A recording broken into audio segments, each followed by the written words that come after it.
what I look for in hiring. I think there's the obvious things that everyone will pay attention to in doing resume reviews and understanding someone's education or where they worked before. But I think the single biggest thing that's probably non-obvious, that's easy to get overlooked, is actually someone's desire for that job, meaning giving a damn.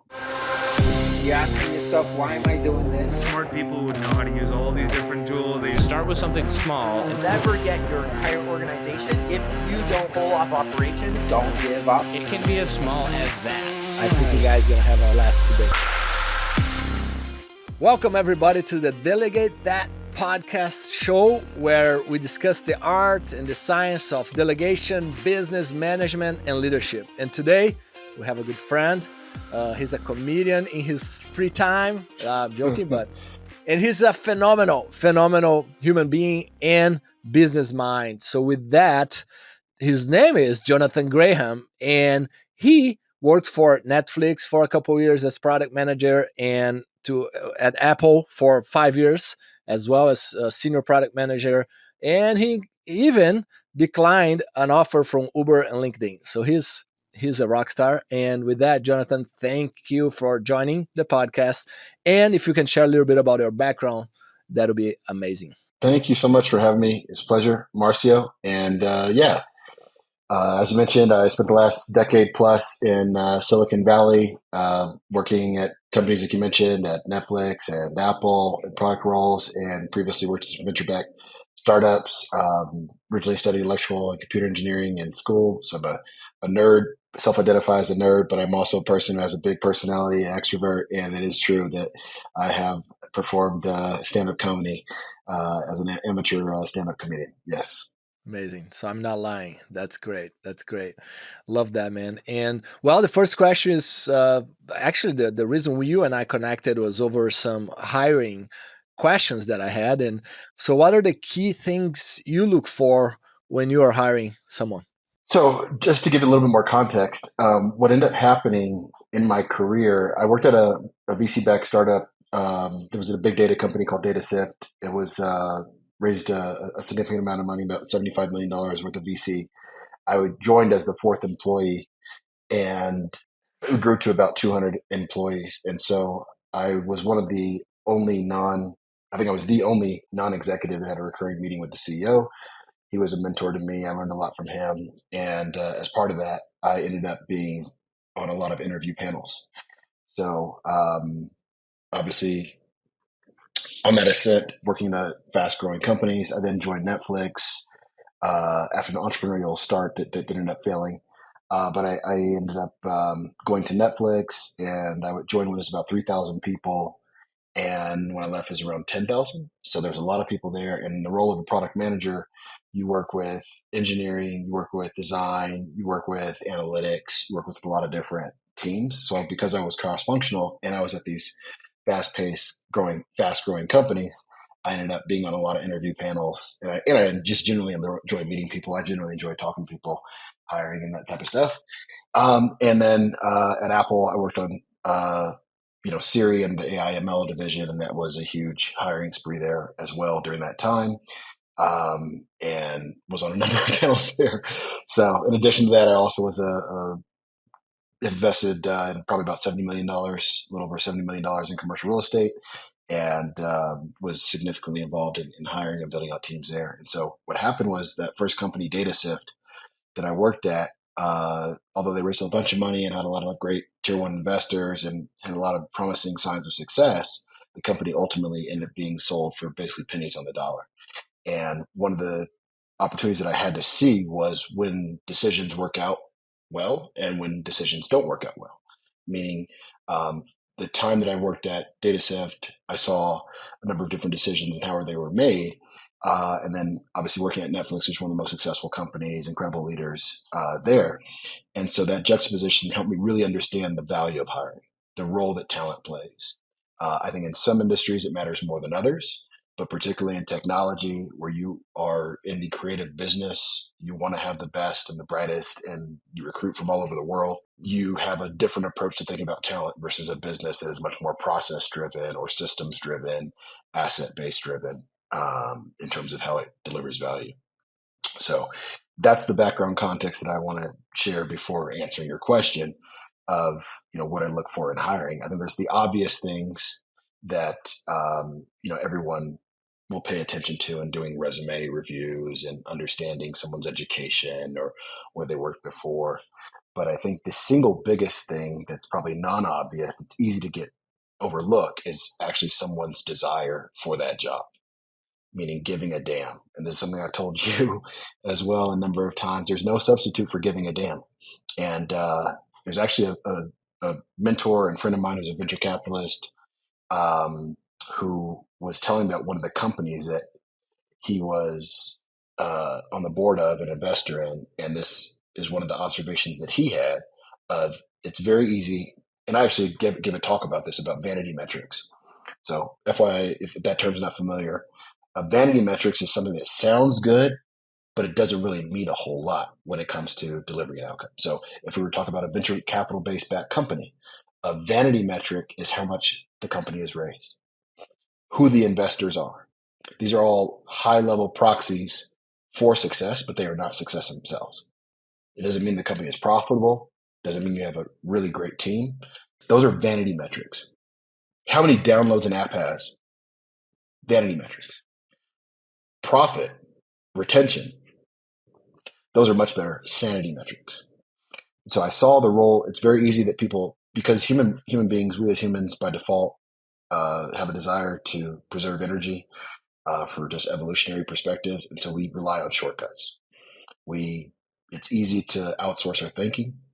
And well, if so and so worked at this company before, if they went to this school before, we can use a number of different vanity metrics that really don't mean this person actually likes this job. And and the reason why I say that, because what happens is once you get the job and the interview phase is over, and interviewing can be a completely different skill than the actual job itself. Now you're left, it's kind of like dating and the wedding. I've been to some weddings that are really, really nice. I went to a wedding, I flew to India one time.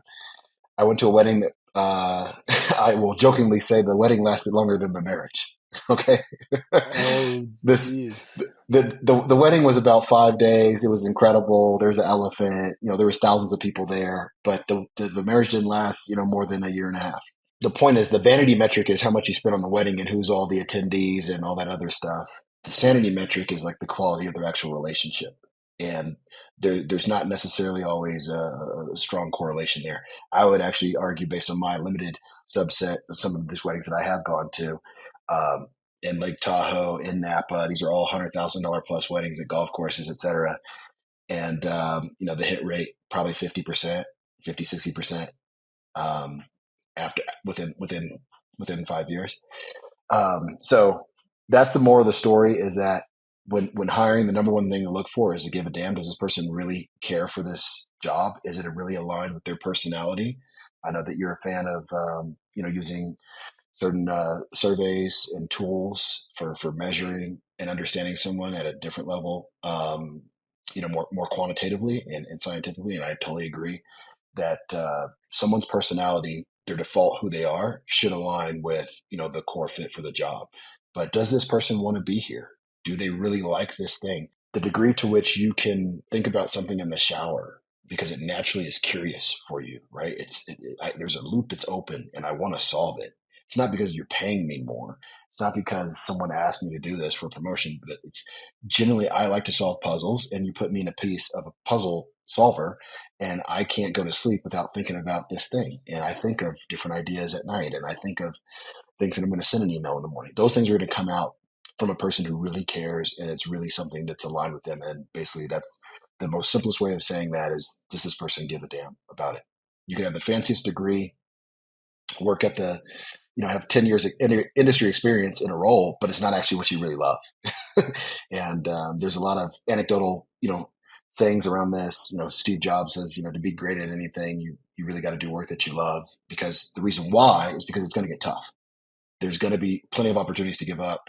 There's going to be plenty of opportunities for you to make excuses or for you to switch track and jump trains. But if you really want to do something for a reason that's non-monetary, right? I'm not a mercenary, I'm a missionary. And I think that's also why you see the best companies. And this is one thing that's, really big in Silicon Valley, but the founder-led companies. It's because founders, so whether it's Bill Gates at Microsoft, Mark Zuckerberg at Meta, Facebook, um, Eric and Sergey at Google, Reed Hastings at Netflix, Mark Benioff at Salesforce. I mean, the list just goes on and on and on. There's a disproportionate weighting of returns for founder-led companies, and that's because founders give a damn. And when you bring in a hired gun, a suit, it's personal for the founder. This is my baby. I want to see this thing exist. There's probably, I probably have a single digit percentage of this company succeeding, but I don't care because when something's important enough to you, you'll do it anyway, despite the odds. And you see this time and time again. Steve Jobs at Apple, when he got fired from Apple, what they found next, they hired a guy named John Scully. He's a professional CEO. He was from Pepsi. Could teach about the mechanics of business school logic to business, but there's no soul there. There's no heart, and nothing is created. And many times, and I'll actually say this because many times, proper business logic and proper traditional thinking is rooted in fear. And the reason why it's based on loss aversion. So we as humans, we are always trying to protect the downside. We're tending to protect the downside more than we are trying to capture upside. So, and there's plenty of behavioral studies and behavior economics, the research that shows this, but typically on average, you're looking at a 2-to-1 ratio of downside risk for every unit of every unit of upside, that how the brain prices it. Meaning I'm more concerned about losing $100, right, than I am about winning 200. So even if the odds are 50-50 and it can come out being the same, $100 of expected value, I'm more concerned about losing money than I am concerned about gaining money at a 2-to-1 ratio. So a founder is unique because they're more focused on upside, whereas the hired gun CEO is more driven by fear. So the best products are never created out of fear. The best experiences are never created from fear. The iPhone, the Tesla, Zoom, any product that you love, it was not created from fear. It was created from a higher vibrational frequency, and this person wanted to bring something in the world to benefit other people and solve some sort of problem. But the way that the mechanics work and how incentives work for hired gun, CEOs, they are compensated by not taking risk. Hey, I can come here, make tens of millions of dollars by just keeping the lights on, ship a few incremental things. Let me not piss off anybody, not upset the board, not rock the boat. I've got a daughter I want to put through Dartmouth. My son's going through Cornell. I've got this beach house in the Hamptons I need to buy. Let me just get 3 more years of this executive track and I'm good. And they don't prioritize the best interest of the customer. They don't. Bezos at Amazon, right? Another great example. They don't prioritize the interests of shareholders in the long term because they're thinking about short term because they're focused on fear. Love that. And now, if the most important thing there is giving a damn, right? And how can one design the interview process not only for that characteristic but for any, to have an effective interview process? Yeah. These are all great questions. And interview design, I think, is one of the most important and underutilized resources in hiring, being very skillful and intentional about mapping the role to the actual job description and the interview. So many times I've seen, and this fear is a big thing that motivates all human beings, and particularly in business.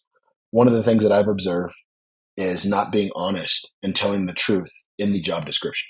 We're already starting off with dishonesty, which ultimately is a lack of respect and reverence for the inevitable truth. Reality is reality. That's what truth is.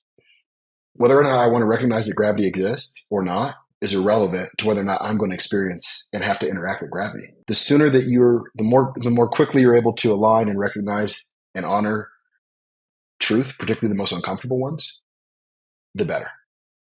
Because you cannot solve a problem until you actually acknowledge it exists. And so I've seen roles be posted or people not want to include information because they say, I fear if I tell this in the job description, this person won't gonna come here. We won't be able to recruit people. This is not just a horrible practice because it sets the wrong tone off the gate, but it's also morally wrong in my belief because you are doing something that you wouldn't someone do to you. You're not allowing a person to make an informed decision with the information that's actually valuable and relevant.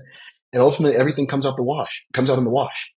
If this is the day-to-day job that this person's going to have, if they're going to have to deal with these things, don't oversell the position. Don't tell them they're going to be doing X, Y, and Z if they're not.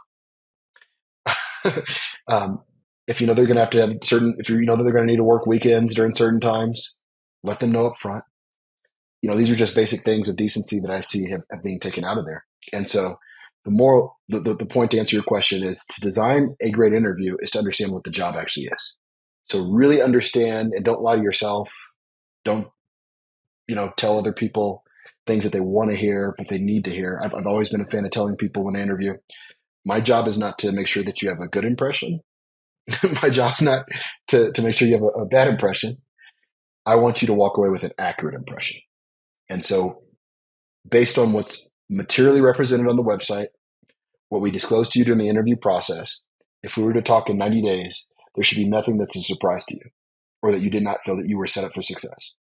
And this is where I can feel a very strong sense of holding someone accountable. And if they aren't the right fit, we need to find someone else. So we make a decision. I can be very decisive because I invested a lot of time and energy up front in ensuring that this person had all the relevant knowledge that they needed to succeed. And they couldn't use anything against me or say, hey, I didn't know about this, or there were some material things. And, we got to give them some more time. I want to give people as much resources to succeed. I want them to succeed. But if they're not, getting traction in the role, I recognize it's not going to be because I didn't share information with them or I didn't have an interview process that was matched to that. I love that. And after you shared that, whatever the day to day is, think about what is the most, there's this term in Silicon Valley we call the MVP, the minimum viable product. But basically, it's trying to understand what is the smallest thing that you can do to validate a different idea before you go all in or invest, etc. Taking similar to that to an interview. If I'm hiring somebody for a sales role, how do I test their ability to actually, what does a sales role involve? If it's an outbound role, it's probably going to involve a lot of cold calling. It's going to be a lot of presentation, right? So I would want to have an interview process that tests their ability to do what they're going to be largely be doing most of the day. For one of the examples I hired a CFO who was really great for the real estate investment firm, and attention to detail is really important. We had a previous controller who was not up to par, and great with words, great with interviewing, but low on turnaround, timeliness, etc. One of the things was in the job description, I put a default line of text. So just, lorem ipsum, just incorrect, nonsensical text just buried in there in the middle of the job description, and then had instruction in there if you find this in the email. We want somebody that has attention to detail. If they read the whole thing and they really read it, every single word, they would catch it. And this guy caught it and he sent the email, right? You saw that. Other applicants didn't catch it. So if we're dealing with investors' capital, right? We're dealing with tax returns, we're doing K1s. I want people who pay attention to the details and don't gloss over. And this person demonstrating their behavior. Anybody can say they're detail oriented, right?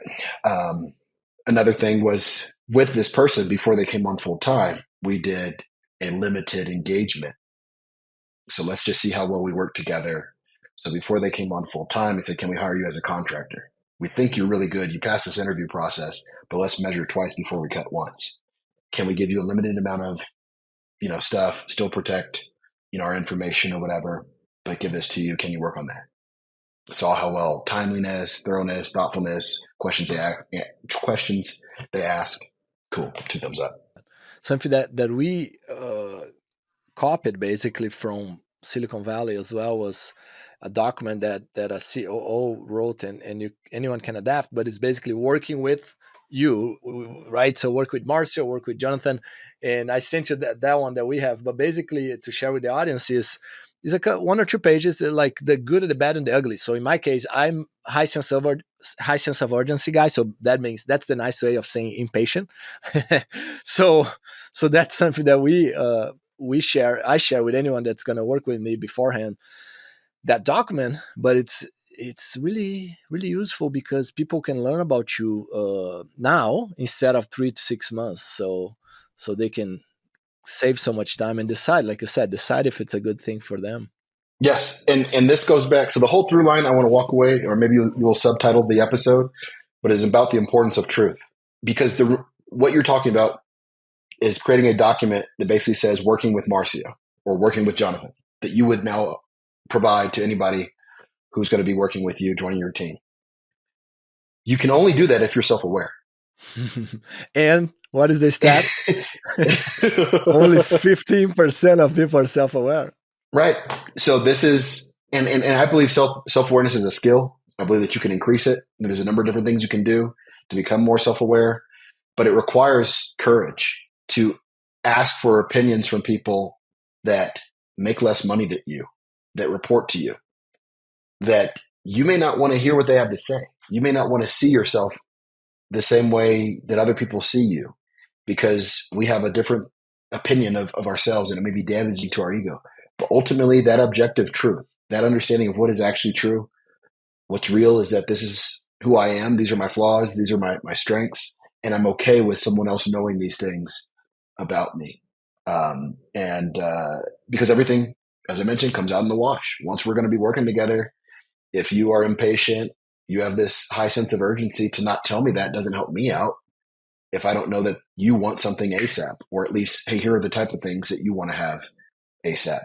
At the end of the day, a company is just a group of people coming together to create something to sell to another group of people. That's it. The more that you understand human nature, the dynamics of human beings, what makes us tick, what we're motivated by, the more that you bake those things into the process, compensation, interviewing, your policies in general, the better. I love it. I love it. What are the biggest lessons you've learned through the companies you've worked with, observing their CEOs and founders? You already mentioned some of the things, but anything else that comes to mind? Yeah, I can do a quick summary of what tops off the top of my head. From DataSift, I think the biggest thing, this is the startup that I worked at that raised a bunch of money and ended up, selling for pennies on the dollar. It wasn't that they didn't have a product opportunity. They had a great market opportunity. They had a great product. It really was leadership. Everything rises and falls under leadership. So I will say that in retrospect, with a different cast of characters running the same business with product and market opportunity, that it was an IPO company, would have gone public. Yeah, for sure. Starting my own company, the first company I had was actually Uber for house cleaners. Moved out to Charlotte, North Carolina. So this is prior to me working at DataSift. But I'll try and give as many lessons as possible that's valuable.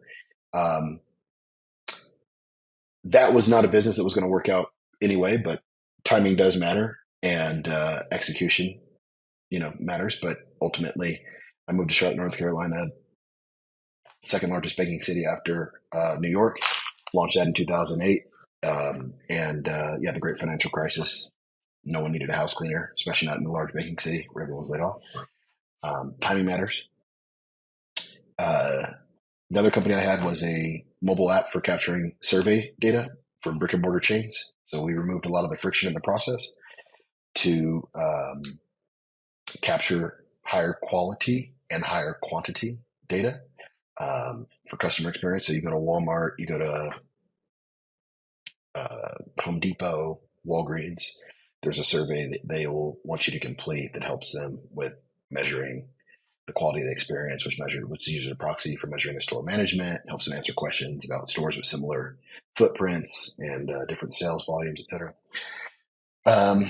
Anyways, we nailed the mobile component for consumer, but our plan was basically to sell the data to businesses, and we did not nail that at all. We totally failed at that. And the number one lesson from that is to validate your hypothesis before even building the consumer piece. I could have gone and tried to get a meeting with someone from the consumer insights team at a Kroger or a Hilton or whatever, and just ask them, "Hey, if I built this, will you guys pay for it? Let's imagine I have this data. What would you need to see?" So that's a big lesson from that. Don't make assumptions, test early. But that's also a form of courage, right? Intellectual courage, the willingness to have data that contradicts with an existing opinion that you hold, new information.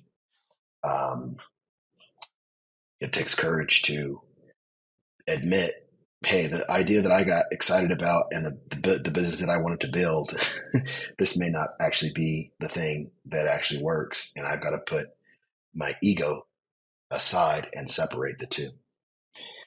So that's a big lesson from that. From Netflix, um, man, I would say that phenomenal leadership, truly world class. Reed Hastings, excellent visionary, excellent execution. Um, the role of hiring, the role of communication. There's a thing called the Netflix Culture Deck, which originally came out in maybe 2008, 2009. It was a document that's maybe 120 pages long that articulates in explicit detail how the company works. And it's what I like to call the business equivalent of the US Constitution. So it's a living document intended to give you day-to-day guidance on how you should make decisions when you're in the clear. When you run into some sort of argument or disagreement with another team member, we reference back this document. Hey, this is what the Constitution says here. Okay, this is how we were supposed to proceed. It's an incredible document that goes to explicit detail on really how to create a really great company. And I would say decision making. I mean, there's a number of books have been written on this and stuff. You can read this as well, and all on Netflix and their culture. But the role of culture, the role of really being demanding about who you let into your company and how you hold them accountable, and being unapologetic when they're not meeting those standards and letting them go. That's one of the biggest things of Netflix. They have this mantra that we're a team. We're not a family. We're a team, but we're like a pro sports team where if you're looking at the NFL, the NBA, a coach has a losing record for 10, 20, 30% of the season. It's not uncommon to be like, hey, we're changing directions. We got to let this guy go. So you saw that level of decisiveness and commitment to excellence at Netflix. That was practiced there. And then I would say at Apple, one of the biggest things that I observed, and keep in mind, I joined Apple in 2018. So this is post iPhone. It's already a juggernaut, already a $1 trillion company. I think if I'd worked there at a different time, I would have learned some different lessons. But I worked in a building, had 13,000 people in it. So very big, very, very, very, very big company. And the way that the scale that Apple thinks on is just a different one. And because they operate with physical components, right? So they literally have to think about, are there enough rare earth minerals available for us to mine, for us to create this device that we want to make because we know we're going to sell 1 billion of them. And there's like no other company that I'm aware of that has this level of forward thinking, thoughtfulness combined with operating in the real physical world for the requirements in doing that.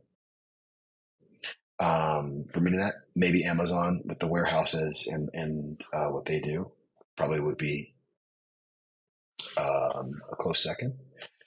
But the level of internationality that Apple operates in, the global reach of like, okay, I've got because Apple doesn't manufacture their stuff. They work with suppliers, they create things, and the level of diplomacy that Tim Cook has of staying in China, right? Being able to deal with Donald Trump and his presidency, like you understand like a different level of scale and thoughtfulness. And I think one of the big mantras at Apple is that we wait until we're in love with something and then we let the rest of the world love it. So that's one of the things that I think I learned was the role of getting it right first. So take your time, get it right. I never felt like there was any pressure to ship anything. There was never, and so this is largely a difference between an internet company and like an actual hardware company because app companies take on the personalities and the values of their founders. So Apple started as a pure hardware company and has built out, over time services and other revenue streams. But when you have a hardware company, you can't have everybody choosing to have an equal opinion or be more democratic in your process or for how you expect things. Whereas you can at an internet company, right? Because the cost of a wrong decision, the software, we can go back and change the website. We can change the app. We can roll it back. We can roll out a decision. We can experiment. We can do an A/B test. And this is one of the big differences between Google and Apple. Google takes a software approach to it. We'll just throw stuff up and see if it sticks. And you see a lot of products get sunset or be kind of meh. That's one of the commonly complaints against Google. Apple makes concentrated bets. We are committed. We're backing this thing. We are going to make an investment in this space. It's very well thought about and thought through, and we are committed to seeing it through. And we're giving 10-year time horizon or whatever. We're committing to this device. We're going to be in this space. We're committed to playing here. We're going to come with the resources. And I think the Apple Watch is a great example of that. The first version didn't really resonate. Over time, it found its home and really being a great device in the health space. It's one of my favorite things that I use every day. And they've sold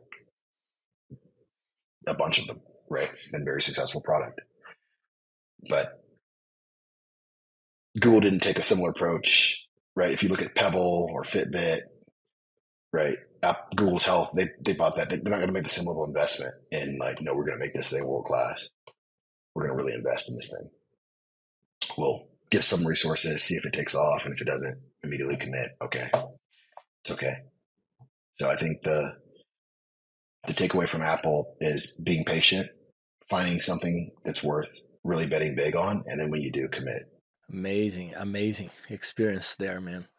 Now let's transition a little bit to product management, which is, of course, one of your areas of expertise. What do you? A lot of people maybe don't know what product management is, so I have an opinion that every company, right, should have a product manager, almost even if you are doing something else that's non-tech, and I could be wrong, but I guess the question is, what's the value of product management? Eh, what is the importance of product, to think about the product? And you already touched on that a little bit, but yeah, if you can give a high level. Before answering that, I will provide some context that actually relates to the statement that you made, which was every company should have product managers or thinking in this sort of way. And I 100% agree with that, even non-technical companies. And to be clear, the formal role of product management that we have today in big tech companies and technology in the industry, which is now proliferating to other non-tech companies, medical, healthcare, different services, that originated from CPG, the consumer packaged good industry. So these companies like Frito-Lay and Procter Gamble, Nestle, they have, I don't know if you're familiar with their portfolios, but these companies have huge portfolios of brands. So when you look at, if you go to a common grocery store, you will see probably 60 to 70% of everything in those aisles is all like 5 companies. So yeah, let me just take a look right now. I'm going to look on here, Procter and Gamble brands. Let me see some of these. Okay, so brands of CPG. I'm looking at a list of these right now. They're broken down to different verticals. There's baby care, fabric care, family care, feminine care, grooming, hair care, home care, multi-brand programs, oral care, personal care, skin care. These are just in this care, but includes Bounce, Tide, Bounty, Charmin, Puffs, Always, Tampax, Braun, Gillette, Herbal Essences, Dawn, Cascade, Febreze, Mr. Clean, Swiffer, um, Old Spice, NyQuil. So just so you understand, consumer product goods companies have huge portfolios of different brands, and they used to have brand managers, or they still do, brand managers that are responsible for owning that brand. So let's imagine you're the brand manager for Tostitos, Tostitos chips. Your job is to really be the person that thinks about maximizing the value to the company for Tostitos chips. And the way that you do that is knowing your customer better than anyone else. How will I differentiate the Tostitos chip from Doritos or Cheetos, Flamin' Hot Cheetos, or any other thing that might be in there? And how do we get our slice of the market? And how do I now position our product to be as effective at communicating that value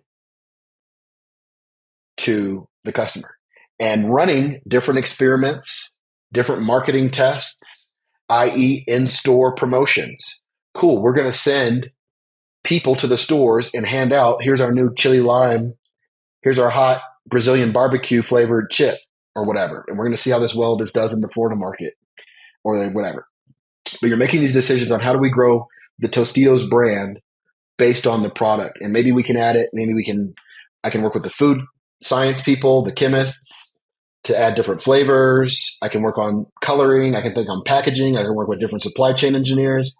But basically, I am leading a multifunction, multidisciplinary effort and owning the outcome of basically the success of this brand, this product.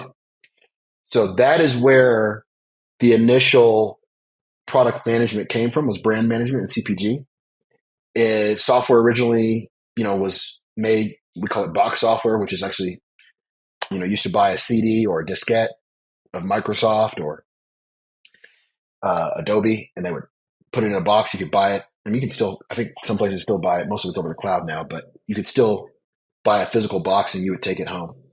So then this is largely focused on the retail distribution into Best Buy, Circuit City, insert other store where it's going to be. But the packaging, how we're actually going to message, the pricing, all these different things. And that came from the software side.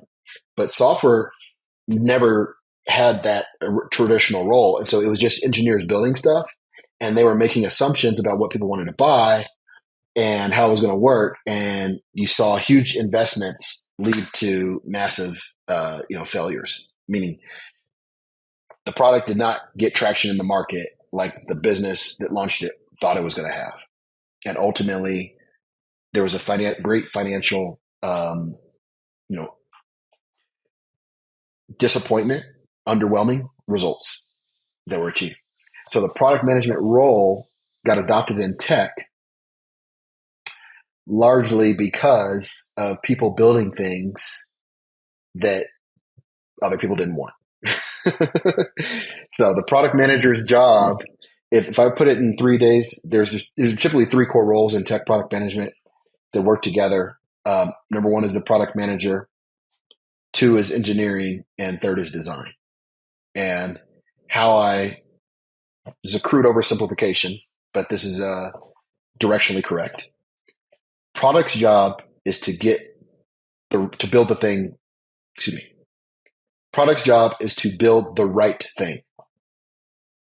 Meaning, I know the thing that we should build. I'm really sure that this is the thing. There's 5 other things that we should build, but I'm sure that this is the thing. Engineering's job is to make sure the thing is built right. All the technical implementation details, which database should we use, which frameworks should we use, how we should actually architect this system for performance, reliability, fault tolerance, scalability. Engineering is all on that focus. And design's job is to make sure the thing looks and feels right to the customer. So product's job is to make sure that we build the right thing. Engineering's job is to make sure the thing is built right. And the design's job is to make sure the thing looks and feels right. But we're all working together as a team because there's a lot of communication, a lot of, it's not linear. This is very much dynamic, and there's a lot of trade-offs that you have to make. And we're all equally valuable stakeholders helping, drive this product together.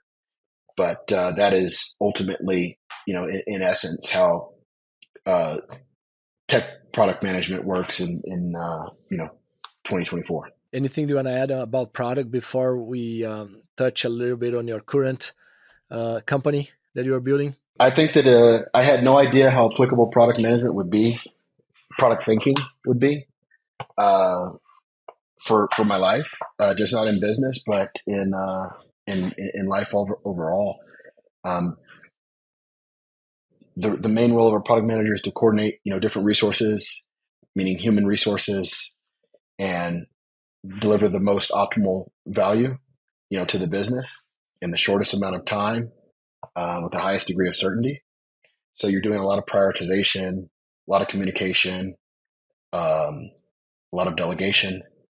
All these things are super valuable things in a business context. So there's a famous venture capitalist, Ben Horowitz, Andreessen Horowitz. I think he had a famous article called "Good Product Manager, Bad Product Manager." It may be something for people to check out. Talks about some of the old ways of doing that. But product had developed this moniker of being, CEO of the product. So a lot of the skills that you have as a CEO are directly applicable, of having a vision and steering people to it, aligning them.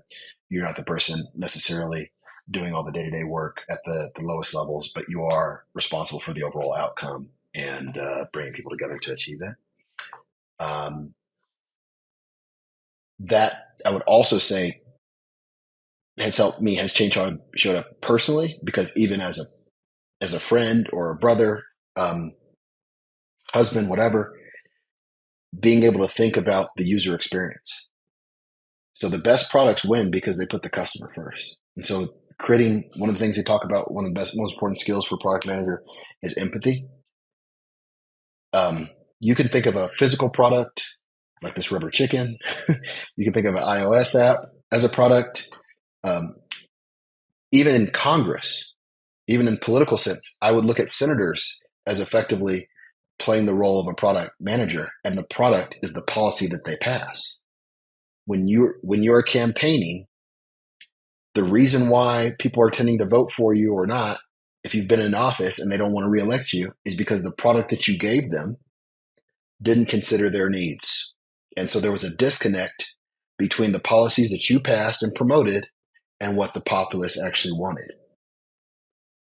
So product thinking applies to so many different areas of business, industry, life, and just understanding those things. And that's the parallel to what I'm working on now. My life's mission, I look at my life as a product. For the optimal amount of resources that I've been given, time, energy, intellect, whatever gifts, traits, etc., am I really making the most of these? Or could I be building something else with this? And products also have a roadmap. So here's where the thing is today, but here's what I want it to be in the future. And when I look at my life as a product, I realize that there's other things that I wanted to do with my life, and the resources that I've been given than purely the things that I was doing previously. And my goal is to positively impact 1 million lives through business. I believe that there's a whole bunch of stuff that's unnecessarily done in the name of it's just business that doesn't have to be that way. And a lot of people don't end up becoming better human beings after working for many people. There's a lot of workplace trauma and unnecessary ego and internal friction that is just unnecessary. So one of the ways, and I also love money. you know, want to be rich. Absolutely unapologetic about saying that. And so, yeah, if I can do both in building wealth and also, helping use business as a force for good for anybody that works for me or one of my companies, then I want to do that. So I, earlier this year, founded my mission-driven holding company, the Sun Bear Group, sunbeargroup.com, if you want to check that out.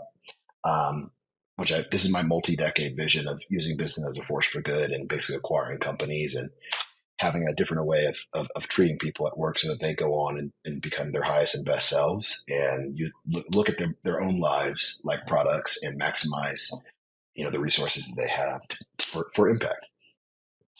I did not plan on working on the thing that I'm working on immediately, though, because when I sold my place, quit my job, and moved to Mexico City, I got all these friends, family, and colleagues all basically saying the same thing of where did you get the courage to make this decision, which I realize it is a bold leap for sure. And 99% of people would not have done that. But one of the books was Vivid Vision, which was really great, by Cameron Herold. Highly recommend that. That played a role in me. But basically over the last 4 or 5 years, I knew I was going to get back out there and do something entrepreneurially and make my dent in the world. Steve Jobs' work and many of his quotes have been instrumental in that as well. But when I realized, oh my gosh, everyone's asking me about how I developed all this courage, I've actually been doing all these different things to become more courageous over time in preparation for this. And I had the opportunity to productize this knowledge and share it with others. So that's where I created a private 5-minute YouTube video, sent it to about a dozen friends and family. I sent it to a few dozen friends and family. A dozen people replied back and were like, yeah, this is something I absolutely am interested in. I was like, cool, I can formalize my knowledge. Give me a couple of months. I'll put something together. And, I can create an actual formal course and cohort around it. And that's exactly what I'm doing now. There's a bigger vision that I have for it, a product roadmap where I want to see this grow. But that was the product that I created is called Courage Camp, really focused on people who want to start a business, buy a business, or make a bold career transition. Ultimately, over time, I'll be able to expand that and reach even more people. But courage is this incredible thing that's directly related to us having a great quality of life. And so I believe my ability to positively impact 1 million lives directly relates with people having more courage, whether it's believing in themselves to go start something, having an uncomfortable conversation, to have a meaningful relationship, whether it's them taking a courageous act in any other variety of ways that it could manifest. I want to know that I did my part to pass on the knowledge, the encouragement, and the resources to help people also increase that courage muscle. Wow. You are an inspiring guy. Thank you. Thank you. Likewise, man. Likewise. Yeah. No, amazing. Thanks for sharing all that. And in your current enterprise that you're building, it's going to be really helpful to a lot of people. Anything you want to share before we wrap up for today?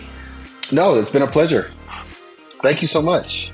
Really appreciate it. Thank you. Yeah, thanks for taking the time.